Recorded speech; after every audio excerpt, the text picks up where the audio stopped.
Matapos hindi umano mahagilap sa kanyang bahay, nasa kustodiya na pala ng Philippine Marines ang binansagang surprise witness sa flood control scam na si Orly Guteza. Ayon kay dating Congressman Mike Defensor na siyang nagdala kay Guteza noong Setyembre kay Senator Rodante Marcoleta. Narito pong report ni Juan Gualvez. Hawak at protektado na raw ng Philippine Marines ang nawawalang flood control witness na si Orly Guteza. Sinabi yan ni dating anak kalusugan party list Representative Mike Defensor sa programang Storyco ng One News. Ayon kay Defensor, may mga umaaligid daw kay Guteza matapos niyang humarap sa pagdinig ng Senate Blue Ribbon Committee noong Setyembre. Nitong Lunes lang, nang sabihin ni Senador Ping Lacson na hindi raw mahagirap si Guteza sa kanyang registered address. Pinapangalagaan po ng mga kababayang nating sundalo ng mga marino, si Sergeant Guteza nasa kanila po. Yun ang nakuha naming information from the family. Meron nga nahuli yung mga Marines na parang may umaaligid kay Sergeant Guteza. Nahuli ng Marines yung taong yun, nasa record nila. Hindi ko alam kung papatayin siya, kung intel lang yun, kinikising siya. But there was this incident. Si Guteza, ang retiradong marino na nagpakilalang dating security aide ni dating Ako Bicol Party List Representative Zaldico.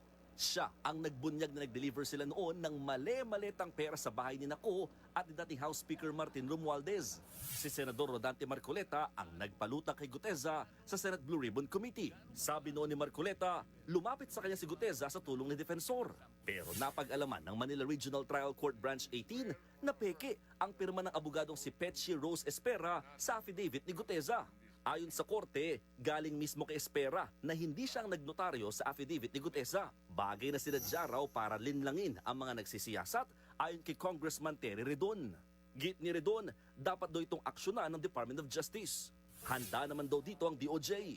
As soon as we get hold of a copy of the decision or the order of the court, we will act accordingly. Pero git ni Defensor, walang dahilan para questionin ang testimonya ni Guteza dahil base naman daw ito sa katotohanan. Nakahanda rin daw si Guteza sakaling formal siyang ipatawag. What we should look into is the substance of what he's saying. Yung substance ng sinabi niya, klaro naman yun sa Senado. Sa panig naman ng DOJ, wala itong nakikitang pananagutan ni Marcoleta sa pamimiki umano ng affidavit ni Guteza. As far as we know, si Orly Guteza lang ang party involved. So Senator Marcoleta, insofar as his involvement in the Senate proceedings, Senate hearings is concerned, this has nothing to do with Orly Guteza's case which happened to be decided in court. Sinisika pa ng News 5 na kunin ang panig ng Philippine Marines kaugnay ng ibinunyag ni Defensor pero wala pa silang tugon sa amin.